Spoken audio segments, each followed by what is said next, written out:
Hey guys, it's Ben the Coin Geek at Old Pueblo Coin in Tucson, Arizona, where we have a brick and mortar store and we've got fun with coins, and we're happy you're here today.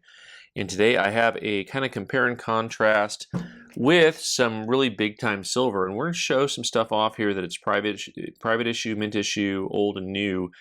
And the reason I was thinking about this video is because I was hanging out with the guys from the Coin Show podcast, Mike and Matt. We were talking about just some of the things that the U.S. Mint does and or doesn't do, and what would look cool on a coin. No free man shall ever be debarred the use of arms. Thomas Jefferson. Golden State Mint, 999 fine. Silver, the Second Amendment mint here. This is a kind of interesting piece. Constitutional right to bear arms. I think this was an entire series talking about the different constitutional rights. There's a Minuteman on here. And it's very interesting because it has a lot of details, and yet it still feels very rudimentary. I don't know when this piece is from. I will say that it kind of feels like it's early 2000s kind of piece. I know that sounds funny to say maybe out loud. But of course, the U.S. Mint has made some pretty large silver pieces as of late. The 5-ounce silver series, where they took the America the Beautiful quarters and they made them into 5-ounce versions. One of my favorite things the U.S. Mint has actually done lately. Of course, this isn't a lot of plastic. We don't need to see G-dub up close. But it is interesting to see kind of how some of these coins have translated from the quarter to this, to the 5-ounce piece. And some of them turned out really cool.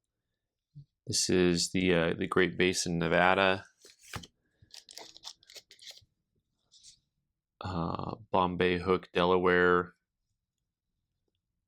Really, really a fun series to collect. Now, of course, other mints have done large silver for a long time. So here's a nice Australia $10 founding father, 1992, 10 ounce. So 92 10 ounce. And, you know, the U.S. Mint wasn't making anything large. I mean, it really hasn't made anything large in that time frame. In 1992, we were making baseball commemoratives that were stealing images from Nolan Ryan baseball cards and putting them on our coins. Yeah, fun fact, look it up. So the kookaburra sits in the old gum tree, and while the merry king of the bush is he, we've got something that is new from the U.S. Mint, and Armed Forces Silver Medals Program. And this is a medal I've never seen before up close, so we'll look at it close. This is going to be 999 silver, 2 inches, 2.5 ounces, plain edged. Here are your designers, Paul Balin, Phoebe Hemphill. All right. This is, of course, in honor of Top Gun. Fighter pilot jet flying alongside F-2. U.S. Air Force, and the reverse designer. Oh, I'm sorry, I said designer. These are the designers. The engravers, Phoebe Hemphill. Sorry, Phoebe. And Jamie Frankie there for the reverse design. And let's go ahead and take a look at this bad boy. It's actually in lots and lots of boxing. And so, all right, so here we go. Sometimes we talk about the use of open space and the use of kind of like that background space, and how do you do that? Now, they went with like jet streams here, which I'm kind of torn on as I look at it up close, because I'm like, well, up close is different, right? Decepticon.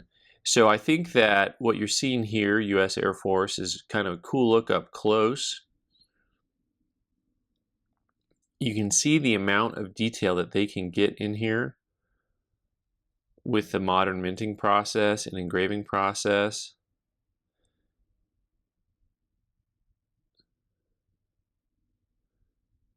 Right? But also from a distance, it feels a little bit busy. Like, I feel like those clouds should be minimized maybe, but overall pretty cool. And then on the back, You have the opposite. You have a super clean open fields, service before self, integrity first, excellence in all we do. Now I've got to go back to the card and actually read it where it talked about what the spires were for, because I'm a civilian and I am not aware. By the way, the engraver's initials are on both sides of this, which I find fascinating, because I did not know that we put our engraver's initials on things. I thought we only put the designer's initials on things. So here we go again, learning on the job. Yeah, interesting. Very interesting. So, interesting use of space.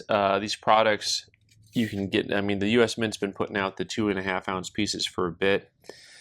All right. This is the 3 spires of the Air Force Memorial, with one of the spires piercing the border of the metal into the beyond. Surrounded by the memorial are members of the U.S. Air Force Honor Guard and Ceremonial Assembly. The core values are printed there. Yeah. So let's take a look at a couple of old items that are private issue. And one of my favorite, just big honking pieces of silver, is this 14.6 ounce piece of silver that is designed to be like the Tejas commemorative there. And what's interesting about this is it says it's 1 pound of silver. So, but it's 1 pound.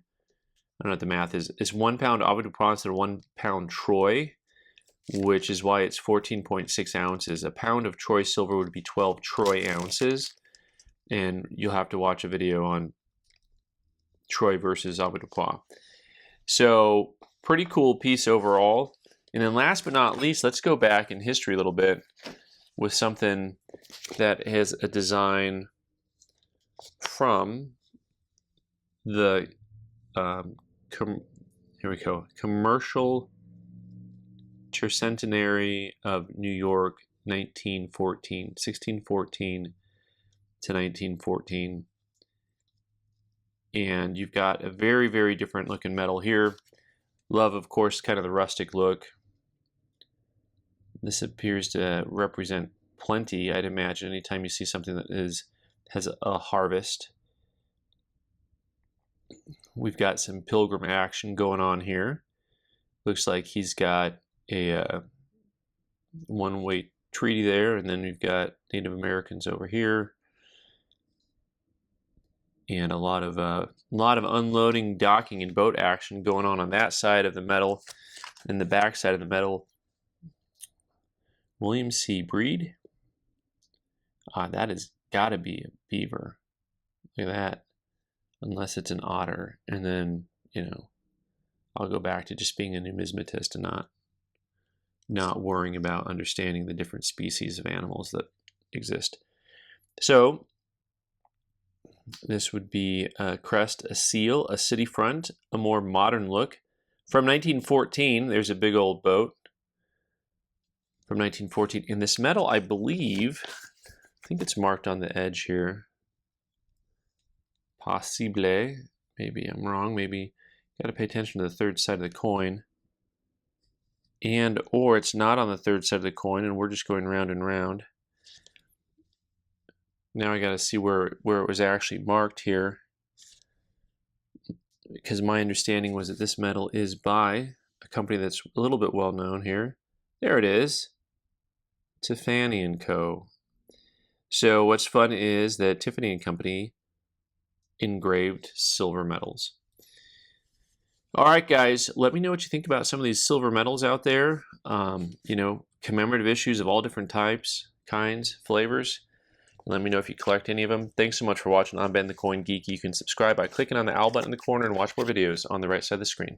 Thanks.